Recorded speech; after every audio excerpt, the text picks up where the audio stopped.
Hi. I'm Bob. Bob? Yeah. Bob! People think they know you. They only see you as Bob.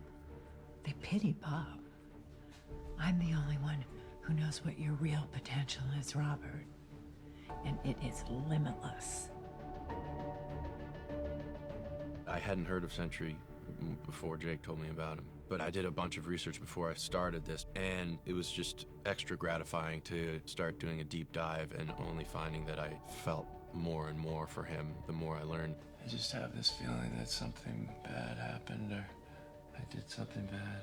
I think Lewis is absolutely genius. I couldn't quite imagine where Bob was going to go in this. And I think what Lewis has done was really hard work. He really had to fill in a lot of blanks, and he did a masterful job. Well, we have a little bit of a moment there.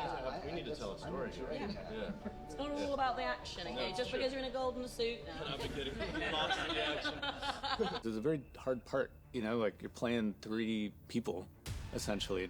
Luckily, Jake, had a very clear-cut idea of how we could kind of map it out in a more logical way. We would have a call every weekend and kind of talk about what was coming up for the week and really try to map out, like, what are the beats this week? Which of these beats are Bob beats, which are Sentry beats, and which are Boyd beats? Don't hurt her.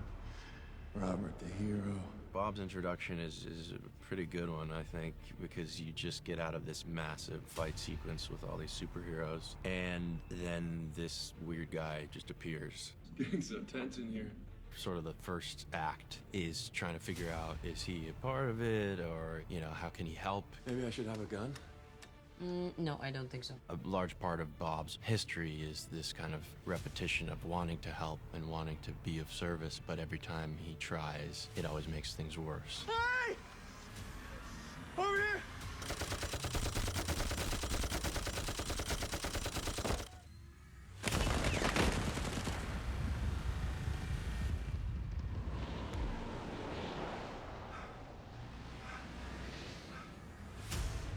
One of the really fun things about designing Sentry's look was that we are not designing it through the scope of somebody trying to be an actual hero. We are designing it through Val's intention to make a very advertisable superhero. Gold, blue, gold.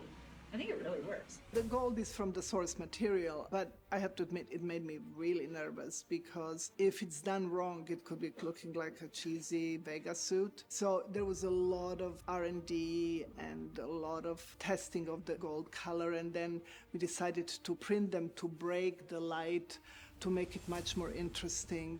Of course, with gold, because it sort of partially absorbs but partially reflects the light, you just never know what's going to happen when it gets on the set. Putting it on for the first time, like seeing myself in the suit, was the very first time where I was like, oh, I'm a part of this world. And it was exciting and terrifying. He's having fun.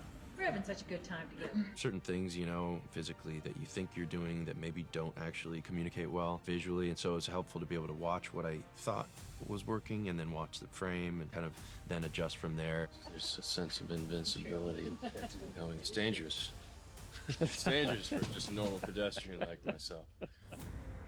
The Sentry is this experiment gone wrong or gone right accidentally. And he unknowingly has, become the most powerful superhero. Sentry, your first mission is to take out these criminals. Valentina sees Sentry as her creation. She feels that she's entitled to have power over him, and he begins to push back against that. They're not a threat to me, so why do I need to kill them? You need to do what I say, Robert. This great gift that he's been given doesn't mean anything new if it doesn't actually involve his input and what he wants. And it is a little bit of this drunkenness and intoxication of power. You were gonna turn on me. Just like the rest of them. I'm not afraid of you, Robert. It's not Robert you need to be afraid of. He is incredibly strong. He's incredibly fast. He can fly. He also can disappear people into this massive growing void, which is what was inside of him. How do these characters confront someone like the Sentry, who in our natural world is far too powerful because he can't really exist in the world given his power? It's more of a metaphor for both sides of mental health, of, the hubris and then also the despair that comes underneath. You can't outrun the emptiness. When you go into the void, you go into this shame space, which is your shame, your worst shames, the worst moments, and you feeling like you're responsible for them from your life being played on a loop over and over and over again. So that's what was inside Bob. And now, as the void, it's what happens to everyone else.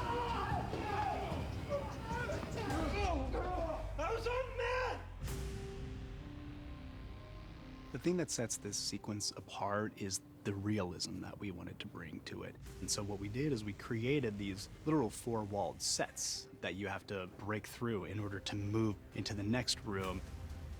The beginning and end of every sequence is either impact through a wall, impact on a table, impact through a mirror. Everything is happening in real time, and it's a do-si-do between me and my stunties. But especially something like this, I got to run from one side of a set to the other, and we had a fake wall. And the moment I made impact, the whole thing broke and dust powdered everywhere. Just as an actor, being able to do that and to know that that is one motion and one take, and when it comes out, we'll be able to say that we truly actually did that whole sequence. And 3, 2, 1, go! It's very complicated. There's no way around that, because it's following Jake's singular vision for the whole thing. There's the tilt, and then there's like one last push of like running up to the door, and if you kind of ran at the door, then you could do a cut for it. I've been working with him since the very beginning on this, and he's always had the same references, the same eye for the progression that the actors will travel through, take them from this void space room to that void space room. It's fun to be collaborative and figuring out how we can do all these things within tight, small spaces. Working with the special effects team and working with stunts and VFX and Jake, and figuring out how all these pieces tie together, how they transition, and how actual set pieces can move to make it functional for filming. So this is Bob's attic, built it actually, so that through that hole we could put the bathroom set and also the training room set, so when she sees Bob in the mirror, that's all done practically and he's actually in the reflection, and that we would tie those sets together so in one shot you could just sort of actually pan into this room. Hey, what's up? Not much, you know, just watching New York disappear into a big maze of interconnected shame rooms. You ever seen anything crazy like that before? The attic is tricky because you have all these actors in there. It's a small space. You know, things are flying at them. We had to have breakaway pieces of furniture for stunt people and then softer ones for actors, and there's a lot that goes into that.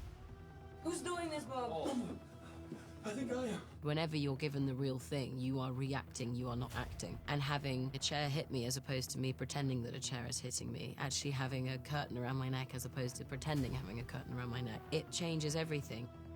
You read those things on the page, and then to see them is a whole other thing. You know, the sequence where there's like a sword cutting the curtain, and then there's Sebastian like slamming a shelf down, and then Wyatt's like banging a brick, and then David is ripping a pillow, and it all happens in like 3 seconds, but it takes us like 6 hours.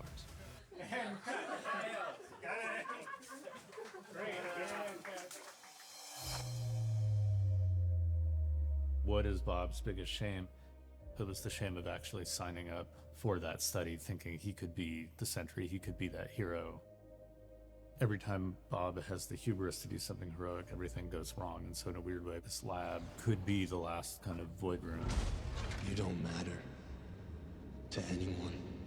That's not true! Essentially, he realizes and is taught through Yelena's protection and affection and like trust that the only way to really beat the void is within himself, and that looks like him visually, physically fighting himself. I'm stronger than you. Let's see. It's a tricky thing, right? To have to keep bouncing back and forth between these two versions of yourself. And then not only do that, but do that within a scene. For every shot, he has to shoot both passes of that fight. It has to be Lewis on frame on both sides of that thing.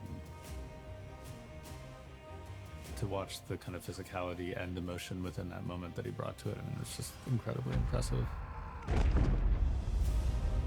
While they ultimately have to fight this void who is going to erase the universe, the only way to beat him is kind of a group hug.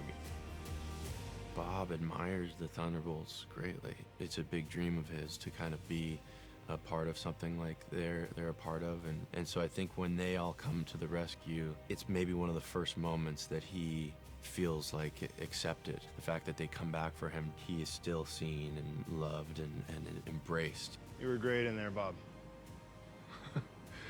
Thanks, Walker. Hey, wait, and where? Going forward, the real question would be like, is it wise for him to attempt to even be the Sentry? You know what I mean? Because with it always comes this inevitable dark side, and like maybe what Bob needs to learn is how to just be Bob.